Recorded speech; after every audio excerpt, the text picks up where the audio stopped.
আসসালামু আলাইকুম রহমতুল্লাহি অবরাকাত। আজকে আমি আপনাদের মাঝে হাজির হয়েছি মুর্দা কল্বকে জিন্দা করার 100% কার্যকরী, প্রাচীন এবং এক অত্যাশ্চর্য আমল নিয়ে। এই আমলটা আমার সকল ছাত্রছাত্রী এবং বহিরাগত বা আমার গ্রুপে যারা আছে, আমার খাস ছাত্র যারা আছে, আমার মোদাব্বির বন্ধু আহবাব যারাই আছে, সকলের জন্য এই আমলের খাস এজাজত আমি দিচ্ছি। তো করতে কি হবে এই আমলটা, তার পূর্বে বলছি যে এই আমলটার ফায়দা কী। আল্লাহর হাবিব হুজুর পাক সাল্লাল্লাহু আলাইহি ওয়াসাল্লাম বলেছেন, বান্দা যখন গুনাহ করার ফলে বান্দার কলবের ভিতরে একটা দাগ পড়ে যায়। বান্দা যখন একটা গুনাহ করে তখন কলবের ভিতরে একটা দাগ পড়ে, যখন দুইটা গুনাহ করে তখন বান্দার কলবের ভিতরে দুইটা দাগ পড়ে, তিনটা গুনাহ করার পরে কলবের ভিতরে তিনটা দাগ পড়ে। এইভাবে দেখা যায় একসময় পুরা কলবটাই দূষিত হয়ে যায় এবং একসময় এই কলবটা এতটাই পাথর এবং মুর্দা হয়ে যায় যে এই কলবের উপরে হেদায়েতের কোনো কথা আসর করে না। এবং আল্লাহ পাক রব্বুল আলামিন তো পবিত্র কোরআনে ইরশাদ করেছেন যে ইন্নাল্লাহা ইয়ানজুর আলা কলবিকুম ওয়া নিয়াতুকুম, আল্লাহ তোমাদের কলব এবং কলবের অন্তর্নিহিত নিয়ত এর দিকে নজর করেন। তো আল্লাহ পাকের সঙ্গে বান্দার সম্পর্ক হবে কলবের সহিত। আল্লাহর হাবিব হুজুর পাক সাল্লাল্লাহু আলাইহি ওয়াসাল্লাম বলেছেন যে বান্দার শরীরের মধ্যে একটা গোশতের টুকরা আছে, ওই গোশতের টুকরাটা যদি ভালো হয়ে যায় পুরা শরীরটা ভালো হয়ে যায়, এবং ওই গোশতের টুকরাটা যদি দূষিত হয়ে যায় তাহলে পুরা জিসিমটাই দূষিত হয়ে যায়, এবং ওই গোশতের টুকরার নামই হচ্ছে কলব। তো ইনশাআল্লাহ বিইজনিল্লাহ এই আমলটা যদি কেউ আমার বলা নিয়মে করতে পারে, ইনশাআল্লাহ বিইজনিল্লাহ অতি অল্প সময়ের মধ্যে গুনাহের ফলে বান্দার কলবে যেই ময়লা জমে, ইনশাআল্লাহ এই ময়লা উঠে যাবে এবং ওই বান্দার কলব একেবারে দুধের মতো সাদা পরিশুদ্ধ হয়ে যাবে।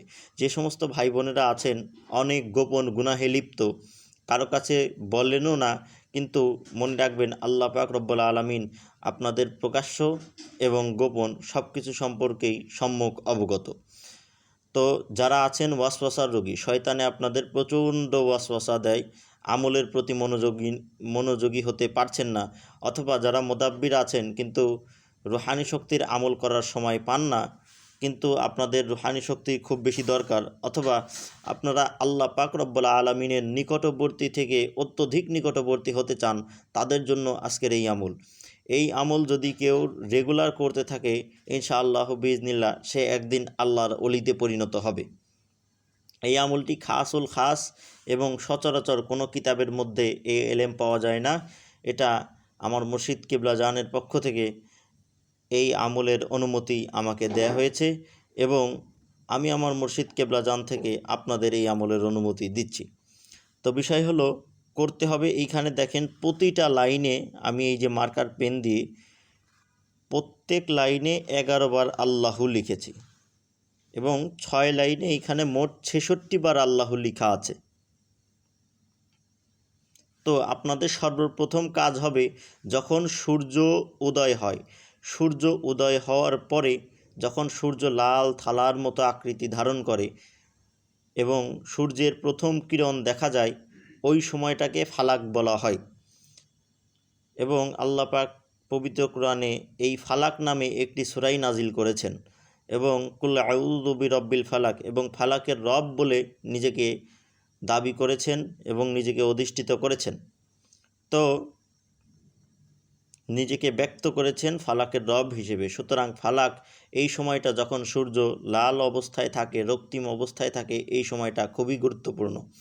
তো সূর্য যখন লাল টকটকা লাল বর্ণ ধারণ করবে সূর্যোদয়ের পরে, ওই সূর্য লাল থাকা অবস্থায় হলুদ বর্ণ ধারণ করার আগেই এই মধ্যবর্তী সময়টুকুতে আপনি সূর্যের দিকে তাকাবেন। পাক পবিত্র হয়ে পাক পবিত্র পোশাক পরিধান করে পূর্ব দিকে মুখ করে আপনি দাঁড়িয়ে, অবশ্যই দাঁড়ানো অবস্থায় সূর্যের দিকে তাকিয়ে থাকবেন এবং সূর্যের দিকে তাকিয়ে আল্লাহ আল্লাহ আল্লাহ আল্লাহ। এইভাবে 7 বার আল্লাহ বলবেন এবং নিজের কলবের ভিতরে, নিজের বুকের স্তনের 2 আঙ্গুল নিচে আপনারা ধাক্কা দিতে থাকবেন, অর্থাৎ জিকিরের জরবগুলা লাগাতে থাকবেন। আল্লাহ আল্লাহ আল্লাহ আল্লাহ আল্লাহ আল্লাহ আল্লাহ, এইভাবে। এর পরবর্তীতে আপনারা ঘরের মধ্যে চলে আসবেন। সূর্যের দিকে তাকিয়ে যখন বলা শেষ তখন ঘরের দিকে ভিতরে চলে আসবেন। ঘরের ভিতরে এসে একটি সাদা কাগজ দিবেন এবং একটি কলম নেবেন, অবশ্যই মার্কার পেন হলে ভালো। এইখানে আমি লাল কালি, নীল রঙের কালি ব্যবহার করেছি। আপনারা সবচাইতে উত্তম হয় যদি হলুদ রঙের মার্কার ব্যবহার করতে পারেন। যদি হলুদ রঙের মার্কার আপনারা না পান তাহলে লাল রঙের মার্কার ব্যবহার করবেন, এবং লাল রঙের মার্কারও যদি ব্যবহার করতে না পারেন তাহলে নীল বা লালের কাছাকাছি বা হলুদের কাছাকাছি এই রকম কোনো মার্কার আপনারা ব্যবহার করবেন। এবং তাও যদি না পান তাহলে সর্বশেষ কালো কালির মার্কার দিয়েও যদি আপনারা আমল করেন ইনশাআল্লাহ বিইজনিল্লাহ আপনাদের আমল কার্যকর হয়ে যাবে।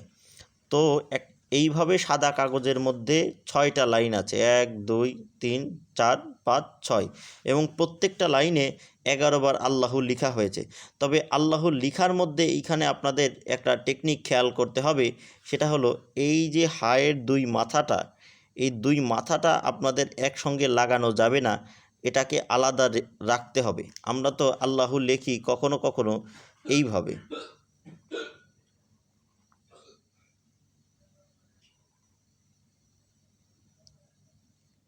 এইভাবে লিখলে এই আমলের তাসির পরিপূর্ণ পাওয়া যায় না।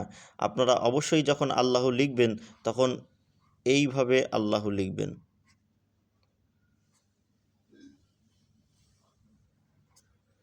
এতে করে ইনশাআল্লাহ বিইজনিল্লাহ এইখানে একটি গভীর রহস্য রয়েছে।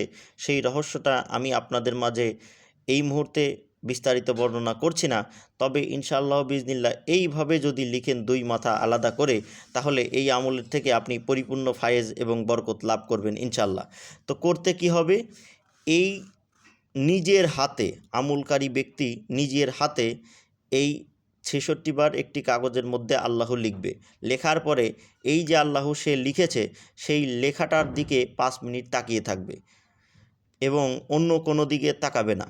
5 মিনিট এই আল্লাহু লেখার দিকে তাকানোর পরে সে চক্ষু বন্ধ করে মোরাকাবায় চলে যাবে, এবং এই আল্লাহুর লেখাগুলো একটা সময় দেখা যাবে যে তার চোখের সামনে ভাসছে, এবং সে এই লেখাগুলোকে নিজের কলবের মধ্যে অবতরণ করানোর চেষ্টা করবে ধ্যান এবং খেয়ালে, এবং একটা সময় খেয়াল করবে যে নিজের কলবের উপরে সোনালি কালারে আল্লাহু, ঠিক এইভাবে আল্লাহু লিখা আছে। এটা যখন ধ্যান এবং মোরাকাবা করতে থাকবে এবং সূর্যের দিকে তাকিয়ে যখন বলতে থাকবে, সূর্যের দিকে তাকিয়ে বলতে হবে 7 দিন, এবং এই আমলটা ইনশাআল্লাহ 41 দিন, এই লেখা এবং মোরাকাবা করার আমল 41 দিন যদি কেউ করতে পারে, 41 দিনের মধ্যে তার রুহানি শক্তি এত পরিমাণে বৃদ্ধি পাবে যে তার কাশফ খুলে যাওয়ার সম্ভাবনা রয়েছে। এবং আরেকটি কথা বলে রাখি যে এই আল্লাহু ইসমে জাত সে যখন হাত দিয়ে লিখবে এবং চোখ দিয়ে দেখবে, এতে করে আল্লাহ পাক রব্বুল আলামিন তার জীবনের হাতের এবং চোখ দ্বারা সংগঠিত হওয়া গুনাহ আল্লাহ পাক রব্বুল আলামিন মাফ করে দিবেন। এবং সূর্যের দিকে তাকিয়ে যখন আল্লাহু জবান দিয়ে বলবে এবং কলবে ধাক্কা দিবে, এতে করে ইনশাআল্লাহ তার জবান দিয়ে সংগঠিত গুনাহ আল্লাহ মাফ করে দিবেন। তো সূর্যের দিকে তাকিয়ে আল্লাহু বলার আমল, এটা 7 দিনে 1 চিল্লা, এবং আমার পরামর্শ হলো এটা আপনারা 7 দিন করে 1 দিন গ্যাপ দিবেন, আবার 7 দিন করবেন, 1 দিন গ্যাপ দিবেন, আবার 7 দিন করবেন, 1 দিন গ্যাপ দিবেন, অর্থাৎ 21 দিন সূর্যের দিকে তাকিয়ে আল্লাহু বলার আমলটা করবেন। এবং এইটা কন্টিনিউ আপনারা 3 থেকে 4 মাস চালিয়ে যাওয়ার চেষ্টা করবেন।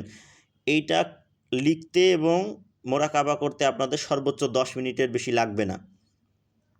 এই 10 মিনিটের আমলে আপনার কলবের মধ্যে এত পরিমাণ নূর সঞ্চিত হবে যে আপনি 1 বছর আল্লাহু আল্লাহু জিকির করেও এত পরিমাণ নূর আপনার সিনার মধ্যে ধারণ করতে পারবেন না। ইনশাআল্লাহ বিইজনিল্লাহ এই আমলটির এজাজত সকলের জন্য দেয়া থাকলো। এবং এই আমলটির একটি গোপন রহস্য হচ্ছে এই যে এই আমল যেই ব্যক্তি করবেন এই ব্যক্তির সঙ্গে ইমাম মেহেদী আলাইহিসসালামের নিসবত কায়েম হয়ে যাবে ইনশাআল্লাহ বিইজনিল্লাহ। আসসালামু আলাইকুম ওয়া রাহমাতুল্লাহি ওয়া বারাকাতুহু।